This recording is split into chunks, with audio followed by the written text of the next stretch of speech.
asalaamaaleykum mbokk internet spectateur bu Ladoum TV ñu ñëwoon fii tey si Thiès résidence Jubé su ñu nee Thiès nag xel yëpp lay dem si élevage ñu ñëwoon fii tey ci journée scientifique bu FENAFO fas yéene leen dégtal lépp loo xam ne moom lañ fi jëlee ci waxtaan ak ci lépp rek loo xam ne waa FENAFO waxtaanee nañ ko fi muy première édition bi nga xam ne moom lañ def ci seen tournée ñu njëkkee koo def fii si Thiès ñu fas yéene leen dégtal lépp loo xam ne jëlee nañ ko fi fii ci seen télévision Ladoum TV waaw ñu leen di jaajëfalaat bu baax xam naa ñu dugg rek xool lépp loo xam ne jëlee nañ ko fi rek ñu daal leen koy dégtal bu soobee yàlla incha allah. Président de la FENAFO, la fédération nationale des acteurs de la filière ovine ñu teg ci nuyoo bi ay naataangoo ñi yu ànd ak moom tey ci bis bi muy waa NMA représenté ici par docteur Konaté ñu teg ci nuyoo bi représentant association yi jóge en dehors de Thiès le président Bada Dieng ak son secrétaire général ñu mu àndal l'association de Louga représentée ici par Sari ak yeneen association waa Tivaouane ñu ngi ci yoon bi ñëw waa Kaolack également ak waa Saint-Louis donc ñu ngi leen di nuyu ñëpp di leen dalal jàmm di am contenté également ci di leen recevoir pour une première édition bi nga xam ni waa NMA ñu ngi ko initié ak waa FENAFO pour une journée de sensibilisation mais également une journée scientifique de formation des éleveurs donc loolu jàppoon nañ ci je crois que Aboukan dina ci ñëwaat gën ko leeral donc di leen dalal ñëpp jàmm di ñaan thèmes yi ñu jël fii tey muy thèmes yi nga xam ni am na solo trop pour éleveurs yi mu mën a doon li nga xam ni dina doon njariñu éleveurs yëpp. donc on va parler un peu de l'apport en minéraux mais ensuite de l'alimentation ci xar yi buñ ci jógee fii ak ngoon ñu waxtaan ci wàllu laadum ñu weccante ci xalaat panel lay doon ku nekk indi ci xam-xamam ak xalaatam ndax lépp ñun ñoo bokkoon fekke ko heureusement on aura des anciens yi nga xam ne dinañ fi teew ñu def ay échanges mu doon un début ndax aussi bu ñuy wax laadum war nañu mën a wax moom mooy lan ou bien naka la ñu bëgg mu mel ko donc ce sera un début de discussion dinañ fi inviter le professeur Dieng de l'ENSA mais également docteur Nicolas il sera là avec moi ak Aboukan et on discutera ak anciens yi fi ñëw ñoom Thiossa Diallo ñoom Matar Mbeng de long en large ak Omar Sy mi nga xam ne lépp fi la ko fekk n'est-ce pas ñu waxtaan ci ku ci nekk sa xalaat ñu am ci luñ ci tënk buñ ci jógee mu doon yoon bu nga xam ni ci la ñuy jaar ci lu gàtt ñu mën a wax laadum naka lañ koy mën a lan mooy suñu standardu laadum donc loolu la ñu amoon ci lu ñu ubbee di dalal ñëpp jàmm di ñaan que journée bi doon vraiment un succès éclatant donc je vous remercie. mi fi teew képp ku ne ci sa tur ak sa sant di nuyu suñu xarit yi suñu sponsor suñu partenaire NMA Sanders ñi nga xam ni ñoo waral bis bi mën a am di nuyu waa éleveur région de Thiès bi su ma waxee éleveur région de Thiès yi Reyd la en premier Reptel de Tivaouane Ladoumène de Mbour ak ñeneen ñi nga xam ne sax bokkuñu ci association yi te invité nañ leen fii di nuyu association yi fi teew yëpp pour le moment il y a l'ADAM bi nga xam ne représenté par son président man mi Aboukan et Moussa Yad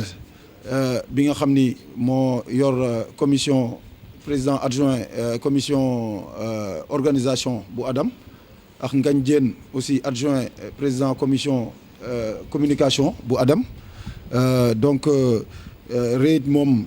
jarul ñuy présenter il y a le président il y a tout le monde ici Agaro de Kaolack représenté par son secrétaire général Cheikh Sari il y a l'ADSL de Saint-Louis représenté par le doyen Thiossa Diallo il y a GEPROC de Louga représenté par le secrétaire général Tidiane Diop il y a Allé de Touba représenté par son président Bada Dieng son secrétaire général Cheikh Tidiane Abdou Aziz Diop Abdou Aziz Ndiaye autant pour moi waruma jum nag si turam parce que c'est mon ami mais lapsus la donc y a aussi le doyen Mor Binta moom it mu nekk commission scientifique bu ALET donc am na yeneen association yi nga xam ne ñu ngi en cours jot nañ leen ñu mel ni waa Ladoumé de Mbour ñu ngi si yoon bi di ñëw ak waa Reptel de Tivaouane ñoom it ñu ngi si yoon bi di ñëw mais daje bi tey c'est surtout la région de Thiès ñun nag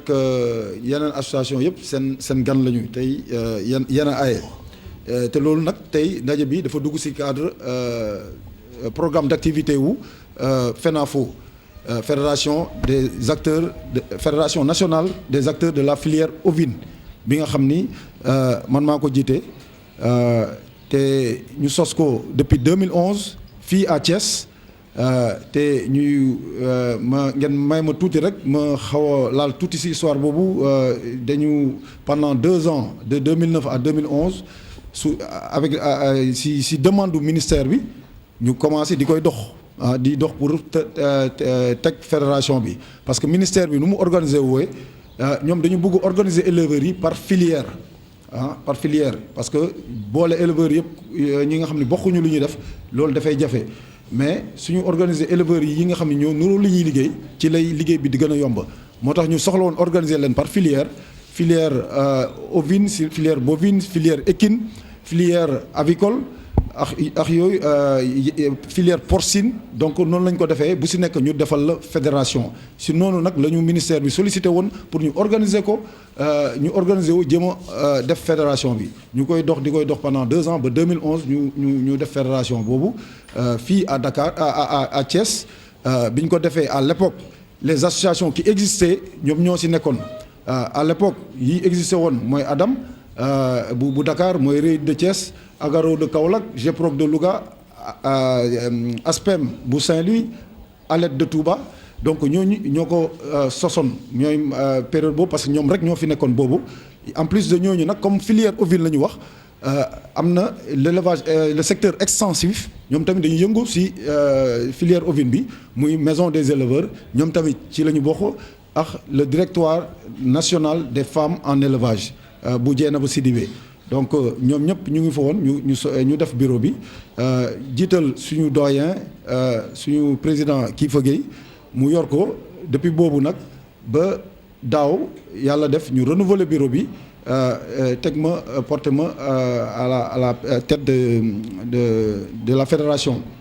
depuis boobu nag c'est vrai que on n'a pas pu se réunir pour wax leen suñu feuille de route parce que dafa tombé benn kii rek la ñu defoon réunion te réunion boobu aussi c'était beaucoup plus prise de contact que autre chose parce que c'est vrai que thème bi ça portait sur le vol de bétail mais c'était la première réunion et à l'issue de cette première réunion ñun bi ñu defee fédération bi ba pare bi ñu taxawalee bureau bi am na lu ma sàkk woon ci bureau bi ñu nangul ma ko fekk ñoom it loolu moo nekkoon seen gis-gis dama leen ne woon comme ñu ngi soog a defaraat bureau FENAFO fal nañ ma président te bi ñuy créer FENAFO y avait que ces 6 associations yi ma cité woon te ci diggante bi les 2-3 dernières années am na association yu bëri yu dolleeku ci milieu bi donc nañ leen ci dugal et puis ñu jéem a def maillage Sénégal bureau bi nangu ko et c'est dans cette optique que réunion bi ci toppoon bi nga xam ne ça portait sur le vol du bétail ñu invité woon yeneen association yi ci réunion boobu ci la ñu invité Ladoumé de Mbour Reptel de Tivaouane ci la ñu invité l'association de Fatick ci la ñu invité Rams de Kaolack il y a aussi ci la ñu invité aussi des associations de Dakar yi nga xam ni ñoo gënoon ràññeeku muy ADEL de Rufisque ci lañ leen invité César invité aussi RERA de Kër Massar bi ñu leen invité ñoom ñëpp nee leen vraiment invité nañ leen xëyal nañ leen bu sàkku nañu ngeen dugg ci fédération bi ngeen bokk ci bureau bi ñu jëlandoo ñun ñëpp ensemble des décisions ñu newoon ñu aussi dinañu waxtaan ak seeni ñooñ bu soobee yàlla en principe du am problème ci noonu nag après période boobu de janvier au mois de mai 15 jours yu nekk dafa amoon foire te ñun membre bureau yi ñiy jiite association yi foire bu am dañuy dem donc c'était calendrier bi dafa seeroon bi nga xam ni permettre ñu woon ñu mën a def assemblée générale fédération loolu waral ñu toog de janvier en juin mënuñu defuñu woon benn réunion c'était pour ne pas déranger association yi ci loolu nag bi mu passé moo tax depuis boobu après koor gi en début juillet ñu def la deuxième assemblée générale bi ñu def assemblée générale boobu nag li ko gën a marqué mooy adhésion yi comme ni ñu leen ko waxee plus tôt ñun dañuy yaatal dañuy def Sénégal maillage Sénégal yëpp bépp association bi nga xam ne bëgg na dugg te war na dugg nee nañ ko bismillah ci naka noonu nag la ñu amee ay demandes yu bëri association yooyu ma cité woon sànq def nañ seen demande en plus de ces associations là il y a l'association de Tamba ñoo na def demande am l'association de Ziguinchor aussi même chose même l'association de Podor aussi ñooy dolleeku nañ si def seen demande si à l'issue de cette réunion bi ñu defoon ci la ñu accepté ñooñu ñëpp ñu repartir sur de nouvelles bases ci jour boobu tamit la ñu décliner suñu feuille de route wax lan mooy suñu projet yi nga xam ne dama nañ koy wax rapidement parce que loolu bokk na si lii tax ñu daje tey si suñu projet yi ñu am par rapport d'abord mooy li ma njëkk a wax mooy massification ak maillage fédération bi fexe ba massifier ko ñëpp a bokk fexe aussi ba def maillage bi maanaam région yëpp bokk si donc leneen li aussi mooy ni fexe ba association yëpp am di jëflante di demalante di jàppalante fexe aussi ba ñu harmoniser date foire yi parce que seetlu nañ ni dafay bëri télescopage dañuy parce que amoon na période bi nga xam ne c'était un rythme infernal chaque semaine day am foire wala da ngay gis benn week-end ñaari association foirandoo doo xam si ban ngay dem te loolu c'est pas intéressant donc loolu bokk na si suñu objectif harmoniser les dates am na deadline bu ñu jox association yi nee leen ku si nekk na nga def sa datu foire nga proposer ñu ko ñu xool pour mu bañ a am télescopage et puis diggante foire yi mu am benn temps benn diir bu raisonnable donc loolu bokk na si suñuy objectif leneen li aussi toujours dans le cadre de la solidarité entre les associations bis ni ki tey bépp association buy organiser ti foire fédération bi def loxoom nag du jël association bi ne dañ leen di jox xaalis parce que ñun du ñu promettre kenn dara parce que amuñu dara mais au moins am nañu suñuy pexe lu ñu mën a promettre nit yi mooy dinañ leen mën a démarcher ni ñuy démarcher suñuy association yi individuellement association bu ayee bokk ci fédération bi dinañ la démarcher fexe amal la ay sponsor yi nga xam ni dinañ ñëw jàppale fexe aussi ba état bi aussi ministère bi plus précisément di ñëw seen foire yi loolu dina doon loo xam ni dinañ ko ñafe leneen li mooy aussi bépp association bu ayeeti léegi buy foire FENAFO dina fa teew physiquement donc dinañu am un pavillon bi nga xam ni réservé à la FENAFO aux associations de la FENAFO dafa mel ni tey su par exemple GPROC Louga aye bu boobaa FENAFO dina fa am pavillon bu mu fay am dinañu am au moins peut-être une dizaine de box yi nga xam ni FENAFO moo koy moom dañuy jógee fu nekk ñëw exposer foofu loolu day créer la diversité te dina dooleel association boobu aye leneen li aussi am na ay foire internationale yu mel ni ay Versailles en France wala feneen foofu aussi duñ fa mën a yóbbu suñu xar mais dinañu mën a organiser wu nu ñu fexee ba mën a teew ci anam yooyu parce que jusqu'à présent dañ fay teew d'une manière vraiment privée moi personnellement en tant que président FENAFO président Adam dama fay dem mais su mu fay dem ci moyen privé laa fay dem état bi du moom moo fay yóbbu du Adam du FENAFO ci moyen privé laa fay dem te presque à titre privé laa fay dem bien que su ma fa demee damay def liggéey bi nga xam ni wala ay prospection yi nga xam ni dafay njëriñ FENAFO wala njëriñ Adam mais à titre privé la fay dem maintenant dorénavant peut-être mën a def association bu nekk ñu utal la ce représentant ñun dem foofu en délégation FENAFO et puis il y a les sponsors qui sont là qui sont prêts à nous aider et puis pourquoi pas on peut voir le ministère ne ko nañu jàppale pour mu boole ñu ci délégation parce que comme ni may wax man peut-être à titre privé je n'ai jamais préféré bokk ci délégation ministère bi alors que j'avais la possibilité su ma ko ñaanoon rek ministre bi def ko mais mosuma ko def donc dorénavant on pourra le faire ne délégation fédération on est tant de personnes ministère jàppale ñu sinon ñu ci boole dem gis ñuy partenaire ñu mel ni ENEMA wala ñeneen ñu jàppale ñu loolu aussi bokk na ci programme yi pour des foires yi nga xam ni mënuñu fa yóbbu suñuy jur te loolu aussi ma kii ci tuuti parce que nit yi dañu koy sàkku souvent dañu ne kañ la ñuy yóbbu laadum France wala leneen loolu techniquement c'est pas possible parce que France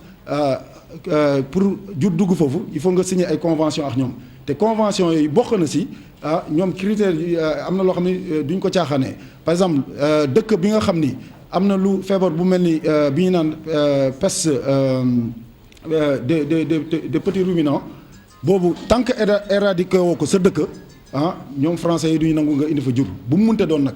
donc convention boobu moo tere laadum bi tey di dem Versailles mais sinon loolu affaire la bi nga xam ni doxoon nañ ko ak ministère même président de la République une fois man jot nañ ci wax ba mu interpeller le ministre de l'agriculture bi nga xam ne mooy organiser foire bi mais malheureusement techniquement c'est pas possible mais yi nga xam ni dëkk yi nga xam ni c'est possible dinañ ko war a mën a def lu mel ni ay foire Brésil nga xam ni c'est foire yu gën a mag bon on a la chance d'avoir parmi nous notre doyen Thiousso bi nga xam ni mun naa wax tey jii moom et son ami Baba Diaw foiru Brésil ñoom bokk nañ ci autorités yi fa gën a mag foofu chaque année duñ ko raté te xam nañ comment ça se passe côté boobu dinañu ci jàppale bu baax foire sous région bi tamit boobu dinañu mën a yóbbu suñuy jur foire yi di am Côte d'Ivoire Mali Guinée Niger ba Burkina donc yooyu mën nañu yóbbu suñuy jur am fa stand pour def la promotion du ladoum donc loolu sur le plan extérieur c'est des choses qu'on peut faire il y a aussi fédération bi amul woon mais léegi dina am on va créer une commission sociale bi nag lu muy gérer dafa bëri déjà dinañ def une sorte de mutuelle bi nga xam ni day jàppale nit yi côté santé ñu bëgg a faju ci kii bu anam yu yomb nga xam ni soo ñëwee sa bergerie genre IPM la en quelque sorte soo amee sa bergerie say employé mun nga ci boole sax sa famille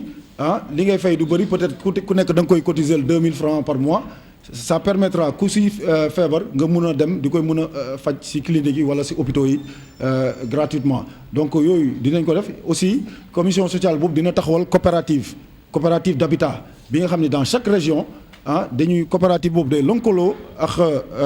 état bi wala waa urbanisme wala ñeneen pour que ñu mën a def coopérative d'habitat boobu ñii nga xam ni dañu bëgg am tool ñu mën ko am ci anam yu yomb ñi nga xam ne aussi dañu amuñu kër bëgg kër aussi ñu mën ko am donc loolu commission sociale bi la leneen bi aussi gis nañu ni milieu bi lu ñu gën a sonal vol de bétail ci la bokk on va mettre en place un comité national de veille sur le vol du bétail comité national boobu aussi association bu nekk da nga siy am sa représentant de telle sorte que su amee vol par exemple à Kaolack automatiquement président dañuy saisir président comité bi moom mu saisir points focaux yëpp ñu wax xar bi sàcc nañ ko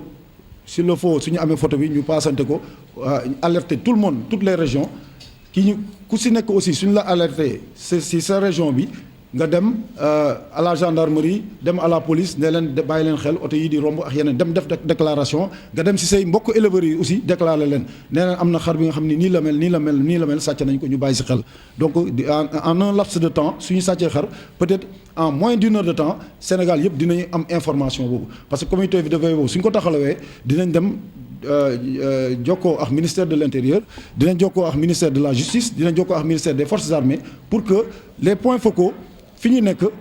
ñu am relation ak ñooñu point focal bi nekk par exemple Thiès dinañ fexe ba nga xam ni moom day am entrée tribunal day am entrée à la gendarmerie day am entrée à la police de telle sorte que moom su dara xewee dina mën a joindre ñooñu en un laps de temps donc comité boobu am na fi may terminer mooy une commission bi nga xam ni bi ñu déjà amoon na commission scientifique bi nga xam ni docteur Diallo moo gérer les affaires scientifiques mais dañ koy def une commission nationale dañu créer une commission nationale scientifique bi nga xam ni tamit bépp association bu ci bokk da nga ci am sa représentant en plus de ces représentants d'association ministère dinañu envoyer quelqu'un un technicien lu mel ni ay ENSA wala ISRA dinañu envoyer des généticiens ak aussi s'il y a des personnes ressources on pourra les coopter dugal leen ci commission boobu su ma waxee personnes ressources je pense au doyen Matar Mbengue dont je salue la présence ici qui mu doon loo xam ne def une fierté pour nous lu ñuy bégal trop di saluer di fàttaliku aussi suñuy doyen le précurseur du Ladoum Vieux Sada Sy bi nga xam ne doomam aussi mu ngi toog fii boo xam ne doomam Omar Sada Sy mu ngi toog fii di xalaat aussi ñoom Vieux Massiga ak ñëpp donc seen présence fii daf ñuy dooleel commission boobu des personnes ressources yu mel ni yéen dinañ leen soxla donc commission boobu lan mooy nekk rôle am d'abord avant tout mooy caractérisation du Ladoum finalité bi mooy homologation du Ladoum parce que Ladoum tey jii ñun ñii éleveurs yi mun nañ ko ràññee mun nañ ne Ladoum bi soo ko dugalee ci gétt mun nga xam nii la mel qualité bi tamit mun nañ ko ràññee parce que ñun tey jii xam nañu ban Ladoum ci biir ay Ladoumam ci biir ay moromam xam nañu ban Ladoum moo mun a jar 2 millions ban moo mun a jar ban la boo xam ne mënul dépasser 500 000 ainsi de suite donc xam nañ ko mun nañ ko ràññee mais loolu il faut ñu officialiser ko tey jii ñu ngi bëgg a def promotion Ladoum à l'étranger mais loolu tey jii mënul ko am tant que homologué wuñ ko caractériser wuñu race bi parce que européens yi wala ñeneen ñoom lu scientifique la ñu xam soo leen nee da ngay def promotion race bi dinañ la ne race bi lan lañ koy mandargale wala ndax homologué nañ ko wala yeneen donc loolu il est temps que ñu jublu si surtout que maintenant le Ladoum c'est des chiffres d'affaires de milliards c'est devenu une profession donc yoon na nag ñu formaliser yooyu yëpp donc commission boobu homologation Ladoum bi mooy nag si bokk na si ay chantier am te avant d'homologuer il faut d'abord caractérisation Ladoum mooy lan mooy nga ne nii lañ mandarga yi nii la Ladoum bi nii lay mel nii lay mel nii lay mel ñu mun ko xàmmee suñu paree caractérisation boobu ba pare nag ñu ñëw si peut-être catégorisation bi ci yëpp ci ay waxtaan la parce que Ladoum bi aussi il faut ñu catégoriser ko mënuñu wax rek non voilà Ladoum mënul day dépasser 110 hauteurs parce que am na yuy def 102 am na yuy def 110 am na yuy def 114 donc intervalle la mënuñu wax ne aussi Ladoum day dépasser tant kilos wala boo caractérisation bi dafa am solo Ladoum yi dañoo bëri te wute mais mun nañu caractériser de telle sorte que nu mu amee différence ci prix yi noonu lay amee différence ci Ladoum yi pour ñu mën a intégrer ñëpp parce que am na ñuy jël rek mën nañu écarter ñenn ñi donc suñu caractériser ba homologué boobu dinañ am suñu label Ladoum dina am benn label boobu mooy ci labellisation bi di dugg dinañ am suñu label ñu ne lii label Ladoum la sénégalais ñu mun ko présenter fu ñu dem donc loolu liggéeyu commission scientifique boobu la beneen ci liggéeyu commission scientifique bi mooy fexe organiser rationaliser campagne vaccination yi ak yooyu parce que am na kii yu bëri éleveurs yi dañ koy sàggane lu mel ni ay peste des petits ruminants état bi day ñëw nee leen dañ lay ñëw vacciner gratuitement nit yi bañ wala duñ ko toppatoo alors que tey jii mbote yu bëri ñu ngi fii dee wala leneen nga woo vétérinaire def lu ne fekk xamoo ni peste bi la donc ça pose problème yeneen ak yeneen ay clavelets nga xam ni tabaski baa ngi ñëw day décimer suñu kii yooyu yëpp dañ ko war vacciner donc ñoom dinañ joxe ay indication sur les vaccins yi nga xam ne c'est obligatoire ñu def ko et puis dimbali ñu nu ñu koy organiser donc leneen li aussi xalaat nañ ko mooy mettre en place un carnet te loolu yëpp ci ay waxtaan lay doon benn carnet comme ni xaj yi di amee seen carnet d'identification et tout ñun aussi ñu am carnet boobu boo nga xam ni commission scientifique moo koy créer FENAFO def ci lépp de concert avec le ministère carnet boobu léegi bépp membre bu nekk ci Sénégal obligatoirement nga am ko pour xar beek yooyu loolu dañuy permettre sax ñu mën a am déclaration des naissances yi les fraudes sur les naissances et autres aussi dina wàññeeku bu boobaa tamit ku la jaay xar di nga xam ne xar bi pédigré bi lii ak lii la leneen li aussi mooy par rapport ak recensement bi aussi commission boobu dinañ dimbali ci recensement bi parce que avec les vaccination bi c'est un bon moyen de recensement donc loolu yëpp commission bi scientifique bi dina ci xalaat leneen fi may daanale mooy ñu ñëpp dañuy def ay concours mais tey jii da ngay gis xar boo xam ni dañ koy natt Dakar mu am un certain niveau mu am par exemple 110 nga dem natt ko Mbour mu am 112 nga nattaat ko Saint-Louis mu am 108 donc ku si nekk foire yi dafa bëri ku si nekk da ngay wax suma foire moo fiable maintenant l'idée c'est côté boobu aussi ñu harmoniser ko def un jury national ñu ñëpp ñu d'accord def un jury national bi nga xam ni foire bu ñu dem jury boobu mooy natt ba pare critères yi aussi ñu harmoniser ko de telle sorte que mu nekk même critères yi donc jury bii di natt Dakar avec les mêmes critères par exemple moom mooy dem Saint-Louis natt foofu avec les mêmes critères dem Louga dem Kaolack dem partout def ko de telle sorte que problème boobu différence yi doon am dootul amati te aussi xar bu boobaa xar fi ñu ko mënta natt ci Sénégal dinañ ko éleveur yëpp dinañ ko mën a reconnaître ndoo parce que am na ñoo xam ne da ngay ne gagné naa fi concours ñu ne non reconnaître ma sa boobu sa jury baaxul wala xar bi nii wala naa donc c'est pour éviter cela donc ma yem foofu rek c'était juste pour vous décliner la feuille de route commission scientifique boobu aussi lu kii moom ci chantier bi bu ci gën a important moo ñu concerné tey mooy ni ñun prévoir nañu def une tournée nationale la tournée nationale dañ koy def dans toutes les régions bu ñu dem nag on invite tous les éleveurs ñu ñëw suñu ñëwee avec nos partenaires NMA parce que NMA depuis bi ñu defaraatee bureau bi ñoom ils se sont portés volontaires pour nous accompagner et j'en profite pour demander ñu tàccul ma leen bu baax pour leur dire merci donc ils vont nous accompagner si tournée nationale boobu on va faire toutes les régions et dans toutes les régions fu ñu dem yëpp on va faire une journée scientifique bu mel ni bu ñu def tey journée scientifique bi lan la ñoom techniciens yi nutritionniste NMA yi ak suñu techniciens ñun FENAFO di ñuy toog ak yeneen techniciens yu ñu invité dina ñëw waxtaanal éleveurs yi ci li nga xam ne moo leen di jëriñ par rapport ak santé animale par rapport ak nutrition par rapport ak environnement par rapport même ak gestion financière bergerie yeeg yooyu suñ fa tollee dinañ def yooyu yëpp donc loolu moo waral tey suñu teewaay Thiès nag la ñu choisir pour démarrer parce que Thiès comme on dit toujours c'est symbolique parce que fii la laadum soxee ko FENAFO aussi fii lañ ko créé donc loolu c'est symbolique donc moo tax ñu démarrer fii su ma waxee rek Thiès aussi c'est la région de Thiès donc fi ñu dem aussi ñu fekk ñoom presque mun naa wax ñoom la ñuy defal communication bi donc ñoom ñoo war a ñëw en masse donc fii yéen waa REIT yéen waa Reptel yéen waa Ladoumède yéen la ñuy defal communication bi moo tax ngeen ñëw nii en masse maintenant yeneen association région yi on les invite dañ leen di invité rek maintenant moo tax moo waral ñoom it dañu indi une délégation réduite ñëw teewee bis bi pour màggal bis bi moo waral président ak secrétaire généraux yi ngeen fi fekk yi nga xam ne ñoo jógee ci association yi ma lim sànq donc yaakaar naa ni mun naa yem foofu pour le moment di wax rek journée tey bi loolu moo ko waral te tey jii ki koy animé muy docteur Konaté bu NMA Sanders mooy ñëw waxtaanal ñu si thème yu ñu wax sànq si importance minéralisation bête yi sur nutrition bi sur aussi l'environnement des bergeries et tout donc yaakaar naa sans plus tarder je peux lui remettre la parole pour que ñu démarrer waxtaan bi.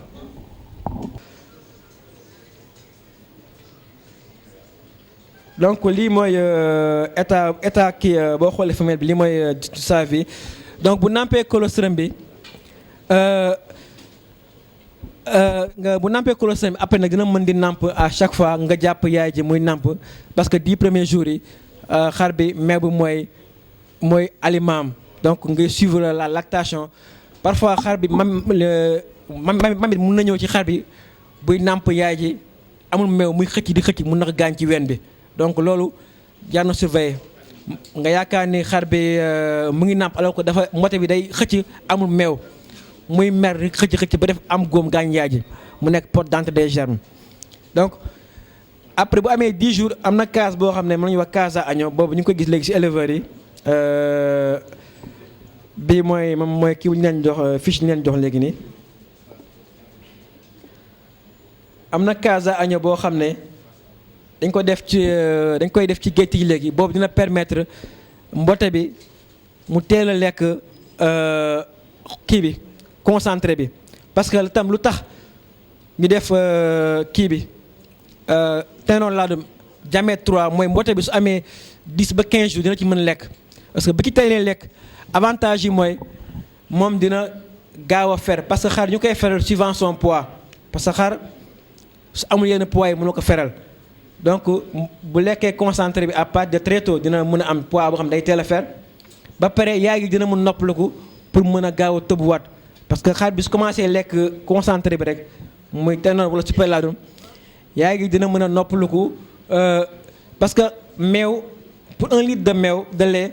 il faut 5 litres de sang donc yaay gi lactation mooy besoin boo xam ne moo gën a mag ci xar buy nàmpal forcément dafay jeex donc plus ngay dimbali yaay gi di ko jox concentré pour mboote bi plus mboote bi gën a mën a noppalu ko kii yaay ji mu noppalu ko te moom la génne boo xoolee ration kii bi parce que mboote bi su juddoo ki lay nekk c'est un monogastrique donc plus muy dem plus yeneen kii commence segmenté mu nekk polygastrique donc bu commencé lekk ripaas bi dina tax papilles ruminales yi teel a développé wu bu commencé lekk ngooñ dina tax rumen bi gaaw di ci tijjeeku donc ngooñ bi tam am na solo parce que xar bi mën na yéex a lekk ngooñ day tax bu demee ba nekk mag du am appétit du mën lekk lu bëri parce que rumen bi tijjeekuwul baax bi tijjeekuwul nga naan sama xar bi dafa am ay parasite mënul lekk bu baax alors que bi mu nekkee xale tàggatoog ki loolu mooy mu teel a lekk ngooñ ak ripaas loolu dina jouer ci croissance am ak ci développement de l'appareil digestif donc moo nekk ni boo xoolee bu amee à la naissance ni lay mel au fur et à mesure à 4 mois mu commencé séparer wu nekk un ruminant donc 200 grammes de consommation ténor laadum minimum sevrage bi feral bi bon dañ ne après rek poids 15 kilos 200 grammes rumination en route ak traitement yëpp c'est ay tettal la rek mais xar mu nañ ko sevrer suivant un poids boo xam ne dina mën a ëpp li wala mu néew li ça dépend ci condition d'élevage yi rek quoi mais 0 à 6 mois comme nañ koy wax xale même liir pour mu nekk champion wala kii 0 à 6 mois foofu mooy defar xar parce que foofu boo xoolee li nga investir en termes de GMQ xar bi foofu mën na am chaque jour 200 ba 300 grammes par jour lay tegal alors que lu muy lekk néew na su passé foofu nag li muy am tegal par jour mën na ëpp mais mooy li muy lekk moo ëpp donc boo xoolee rapport économique foofu lu ëppee solo foofu nga mën defaree sa xar de 0 à 6 mois foofu éleveurs yi màggee sax xam nañ ne bu ñu ñëwee ci gétt bu ñu xoolee mboote yi xam nañ ne kii am na avenir parce que am na màggaay boo xam ne vraiment mu ngi jaar ci yoon donc conseil boobu la ñuy jox éleveurs yi mooy champion du à partir de 1 à 2 ans ñu koy préparer ci yaay ak ci papa ji mais bu yàlla defee mu juddu de 0 à 6 mois ñu préparer xar bi teel ko jox concentré bi ak ngooñ bi ak ndox bi ba pare mu nekk ci environnement boo xam ne sell na loolu dina jouer ci croissance am ba pare di mesurer di bind parce que traçabilité dafa am solo nga am sa élevage il faut ngay bind même normalement sax bu xar ñëwee ñu tëbul la benn xar bu fa ñëwoon da nga ko war a marqué ne xar bi ñëwoon na fa parce que on ne sait jamais mun na am dans le futur benn feebar boo xam ne di nga mën a après retrouver wu xam ne xar bi ba mu fi ñëwee ba léegi nii am na jàngoro bu fi duggoon donc fii mooy cause bi bu amee un vétérinaire bu ñëw war a piquer xar bi bu xoolee xar bi antécédent am dina xam ne xar bi jëloon na antibiotique bi donc ma defee bi du am effet donc dina mën a permettre la thérapie ak le suivi du troupeau. donc composition ténor laadum moo nekk nii am na laalo am na rakkal am na lépp loo xam ne dina permettre xar bi mën a am màgg bu baax mën a ñu ne jaru nga ci yokku dara parce que loo yokku rek am na loo wàññi parce que loolu mooy aliment boo yokkee aliment complet boo ci yokkee mboq yaa ngi yokk énergie bi yaa ngi wàññi protéine bi kon parce que rapport la boo yokkee rakkal yaa ngi yokk protéine bi yaa ngi wàññi énergie bi donc lépp loo yokk am na loo wàññi donc li gën mooy ki defar aliment moom loolu mooy liggéeyam mooy saytu matière première yi xool est-ce que baax na wala baaxul ñaareel bi mooy defar aliment boo xam ne jaar na ci yoon ba nga xam ne xar bi ñu koy jox boo ko joxee quantité bi ngi lekk dina ko mën a jëriñ. ñetteel bi mooy sécuriser aliment bi ba nga xam ne du am benn bépp jàngoro boo xam ne dina ci mën a feeñ muy calcul urinaire yi parce que xar boo ko joxee son bu bëri mën na indi ay problème tëj mooy calcul urinaire yi alors que problème alimentation la parce que boo xoolee laadum mi léegi 80% des problèmes c'est des maladies métaboliques mooy toxémie hypocalcémie hypomagnésémie yëpp mi ngi jógee ci erreur alimentation mooy soit aliment bi dafa ëpp trop wala mu manqué te loolu boo ko maîtriser rek vraiment am un aliment équilibré boo xam ne du changer parce que aliment plus muy varié rek suba nga joxe mélange parce que ñi def mélange yi dañuy xool matière première boo xam ne moo am ba pare moo am te moo yomb parce que c'est normal dañuy liggéey parce que mënoo am mboq bi jar ñebbe di jar kilo 300 nga def kilo bëri donc dañ ciy def loo xam ne par rapport au prix dinañ ci génn te lu mel ni mboq c'est à 35-40% de protéines nga def ki lu bëri ci aliment bi vraiment yàq la du question un problème commercial mais c'est un problème technique vraiment alimentation moom éleveur bu ko maîtriser tu auras moins de problèmes ay toxémie ay mamite ay hypocalcémie yow daal la waral mooy conduite alimentation mooy management bi. ba mu yegg fii mu yegg bi si tegu tam te fu ñu yemoon mais yokk ngeen ko de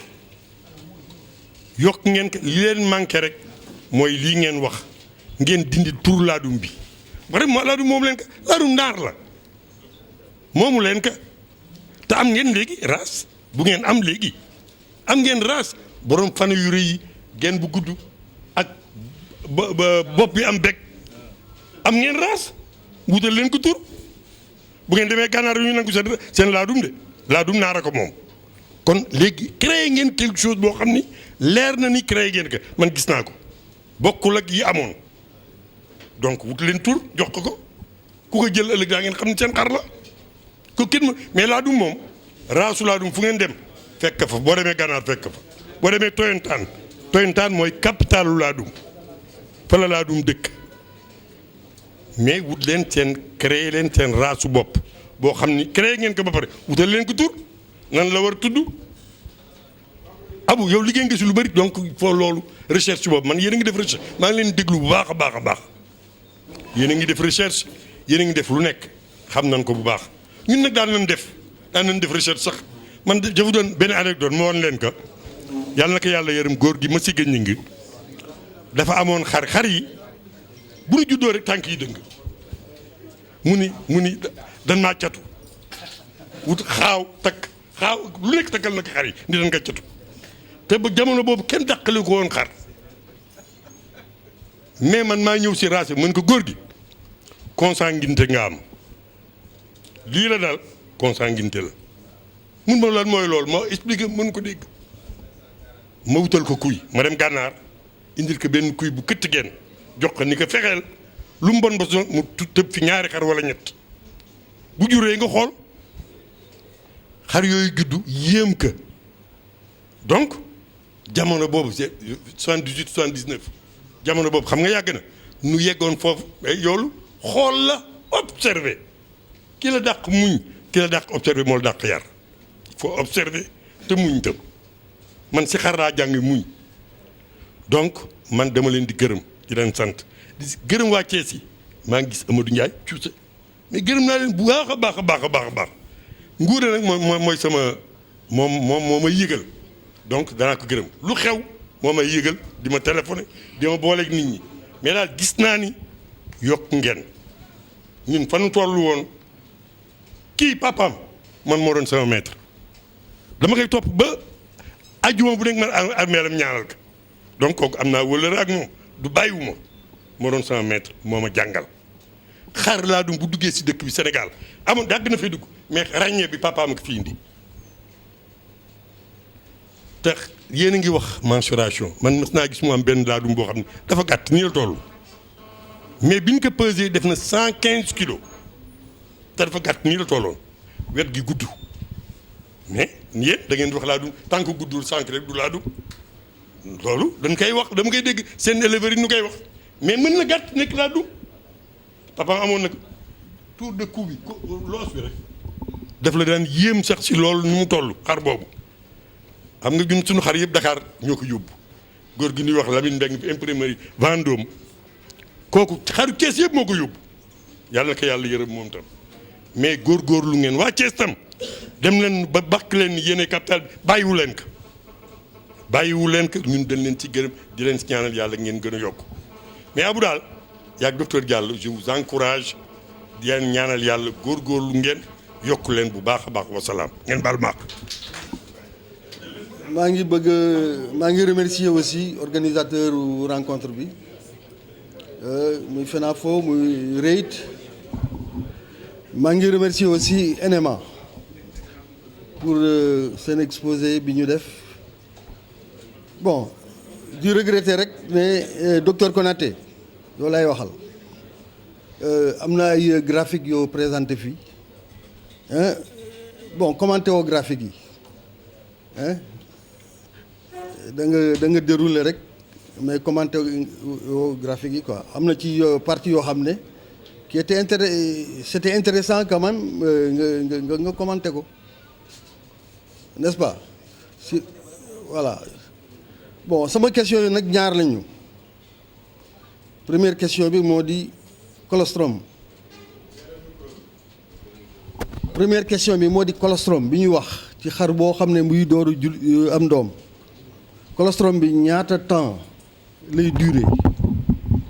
présence am dans le lait maternel beneen question bi moo di ci rubrique fabrication d'aliments vous avez mentionné son fin et vous avez fait référence au riz ceeb bon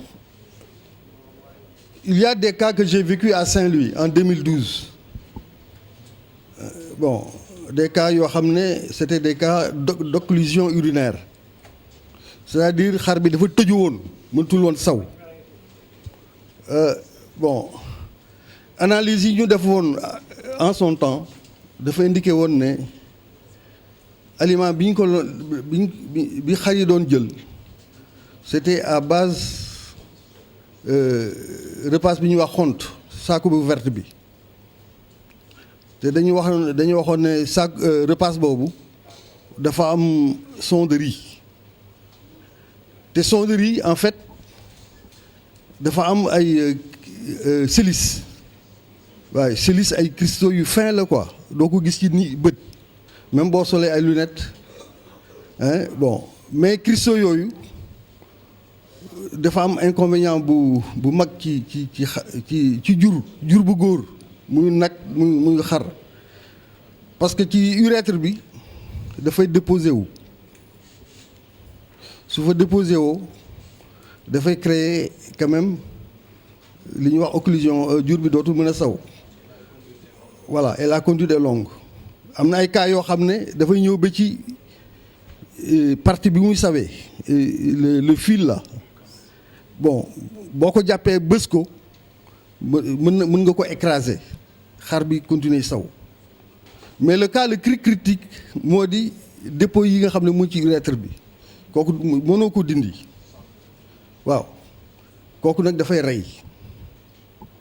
bon ma doon laaj est-ce que